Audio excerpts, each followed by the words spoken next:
great show for you today. We have a studio audience, and today, one of our guests said right before we went on the air, that's quite an ambitious project you're working on here. Yeah, it could be, it may be too ambitious.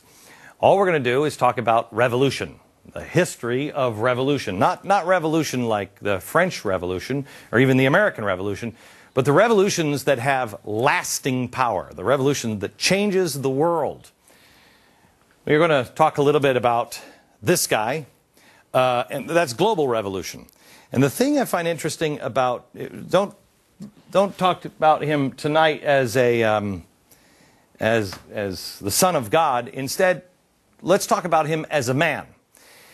The theory is that some people might have missed him, if he is indeed the Messiah, missed him because he wasn't a revolutionary or didn't think so at the time. If you read the words of Josephus, who was a historian back in the day, he wrote Jewish Antiquities. And he talks about Jesus as just being another guy they nailed to a tree, as he's another revolutionary. And they talk about, Josephus talks about all these revolutionaries, all these so-called messiahs that are up in the hills. Well, we don't really know any of the other names of the revolutionaries that lived at his time. What is it that he did that changed the world? Global revolution. This guy.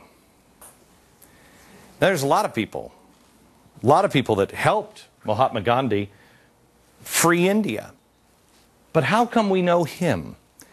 And what does he have in common with this guy?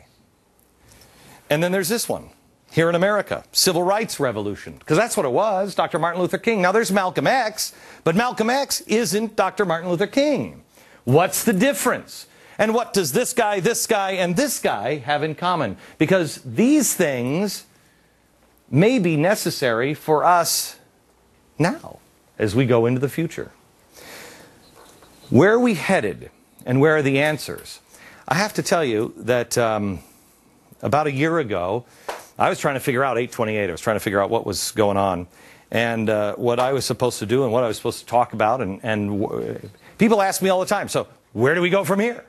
Where is the guy? Where's the president? Where's it? And the more I went down the road of trying to figure things out, the more I realized that the answer isn't in Washington. It's not in politics. It's in here. We have to fundamentally change ourselves. So as I'm looking to the future, the thing I did a year ago was I went back to the beginning. I went to this guy, the first real revolutionary, Moses and the Ten Commandments. So we're going to have a discussion with people who know about these guys. With us, Dr. Alveda King. She's the Director of African American Outreach for Priests for Life. She is the niece of Dr. Martin Luther King Jr. She is the author of Who We Are in Christ Jesus. She also stood with me on 828 in the steps of the Lincoln Memorial, a brave, brave woman and a dear friend. Also, someone else who was there with me, Rabbi Daniel Lapin. He is the founder of American Alliance for Jews and Christians, and an amazing man, and someone I'm meeting for the first time, Dr. Robert Franklin. He is the president of the distinguished Morehouse College, where Martin Luther King graduated, first introduced to the nonviolent movement. And joining us also from Illinois on our TV set is Raj Mohan Gandhi. He is one of 8 surviving grandchildren of Mahatma Gandhi. He is a former member of India's upper house in Parliament, and he is also a research professor at the University of Illinois Urbana-Champaign. He is the president of Initiatives of Change International, and he is the author of the monumental biography, Gandhi. In fact, in the middle of it, someplace, there is a picture, here it is, of him on the lap of Mahatma Gandhi. The biography, Gandhi, the Man, His People, and the Empire. It is an honor to have all of you with me today. And what I want to do is I want to start at the beginning.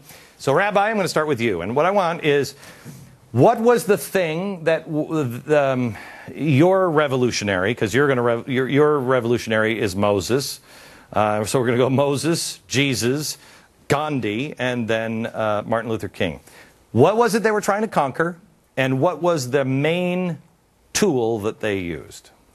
Well, I think in the case of Moses, and I think, Glenn, instead of calling him my man, I think you have to call me his man. But The main tool, first of all, let's start with that. The main tool is that for a revolution to be successful, it requires a higher purpose. It isn't enough to say, hey, get us out of this predicament, or we've got to get out of here, this is really uncomfortable. It's got to be... In other words, it's not do something. We got to do something. No, exactly, it's not that. And so, contrary to popular belief, Moses never ever said, let my people go. What he really said every single time was, let my people go so that they may serve me in the desert. So there was always a significant consequence. And the value of that is that every revolution exists on a public as well as on a personal level. And so the book of Exodus is not just a history of a 3,000-year-old movement that reshaped everything, including all of Western civilization, but it is also a blueprint of personal redemption. So each and every one of us has an Egypt. I don't know what it is. For some people, it's alcohol, it's an addiction, it's a marriage that needs to be salvaged, somebody wants to get it. Everybody has an Egypt, because by definition, in the Hebrew language, Egypt means something that oppresses, confines, restricts, and prevents me from reaching my fullest potential. All right. Doctor, tell me about Jesus. Well, I would say that Jesus was a revolutionary of love. And the two challenges, there are many that he addressed, but the two that I'd isolate here now, number one, a religion of external behavior, outward acts of piety. He really called for a religion of the heart. He wanted people's dispositions toward others to change and to make neighbors. Am I wrong in saying, Rabbi, you might know too, the Josephus story, do I have that? That's just from memory from years ago. Mm-hmm. But he was not understood at the time because they were looking for a Messiah, a conqueror, right? And so he was so misunderstood. They're like, you're a nobody. He was not seeking to establish a new form of government on earth. But he did talk a lot about the kingdom of God, the reign of God in the world, which had to do with compassion toward the poor and those who were outcasts, and showing greater compassion and mercy and love toward them. Okay, so higher purpose and love. Now let me go to Gandhi here.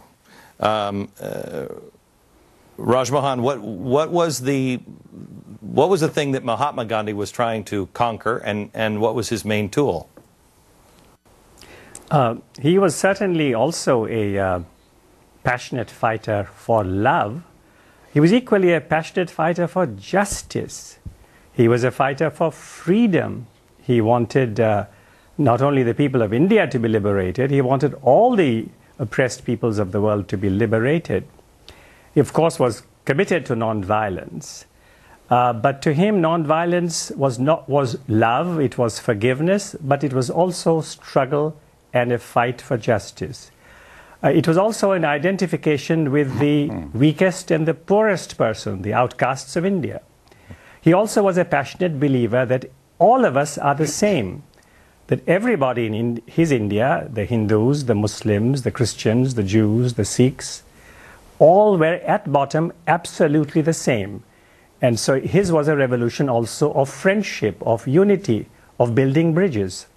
Okay. I could say more, but that's enough, we'll come back. We'll come back. But I mean, we're already starting to see the patterns. And Dr. Alveda King, Martin Luther King, Revolution, Civil Rights, right? Absolutely. My uncle, Dr. Martin Luther King Jr., was a follower of Jesus Christ. He implemented the principles of Gandhi, and then he went to Moses' mountaintop. And so he really embraced all of those tenets, and certainly his greatest example was Jesus Christ. And then the nonviolence that Gandhi practiced just compelled my uncle. He looked at violence, he looked at everything else that was going on. He said, but nonviolence is going to be the method. Help me out, Rabbi, on Moses, because I know Gandhi, Martin Luther King, and Jesus committed to nonviolence. Yes. But those 10 commandments were pretty violent, let's face it, at one point or another, but that was the Lord. Right, right. But was he, because he was... not the commandment, I'm sorry, the 10 plagues. Yeah, right. Yeah, I mean, he didn't do anything, right? Yeah, right. Yeah.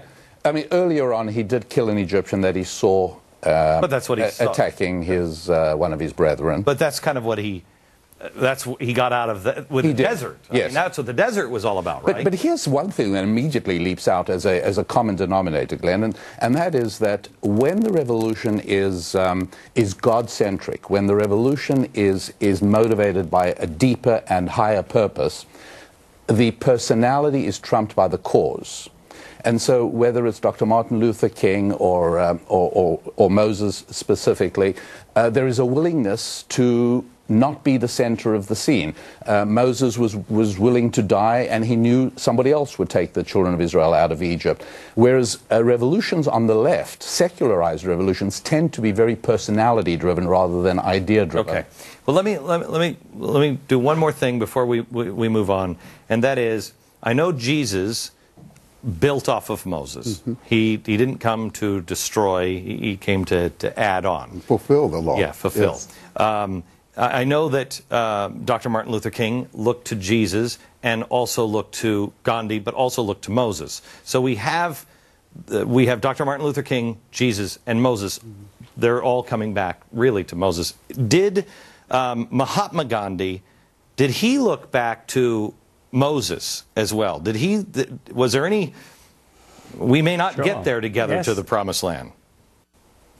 No, he certainly was inspired by Moses, and very much so by Jesus. He was profoundly moved and stirred by Jesus and by the Sermon on the Mount, by the call to forgiveness, to poverty, to simplicity, to equality, to purity. So Gandhi was profoundly stirred by Moses and by Jesus. But of course, Christianity came to him, to India, with empire, with colonialism, with oppression. So that was something that Gandhi was aware of. But there's absolutely no question that Gandhi was deeply stirred by Jesus. So the only one here, as I'm looking for patterns, the only one here that didn't see the success, there's two differences that I see. Moses is the only one that wasn't killed for what he did, right?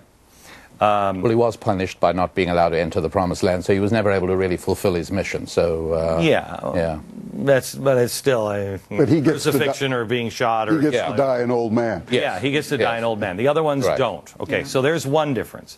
The other difference is Moses actually accomplished the task of stopping of the oppression.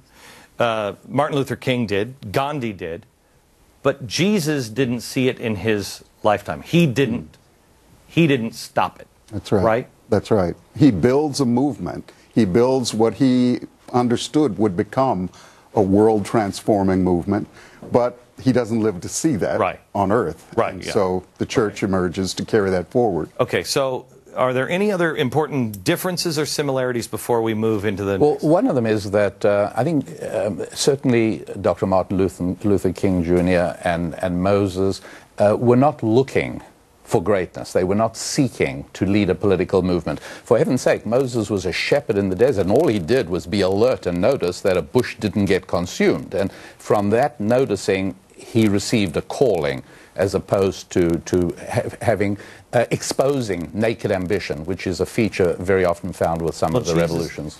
Jesus didn't. I mean, Jesus was, please take this cup away from me. I don't want to do that. And I think here I may add that Gandhi also, although he was the leader of the Indian independence movement, it's worth noting that he did not take any position after India became independent. He was not the prime minister. He was not the president.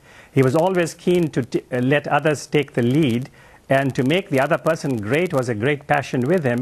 And Gandhi identified himself with the least and the weakest in India, and did not take any position of any kind after India became independent. So what do you remember? Certainly is. What do you remember? What do you personally remember? Do you have any real memories of being with him?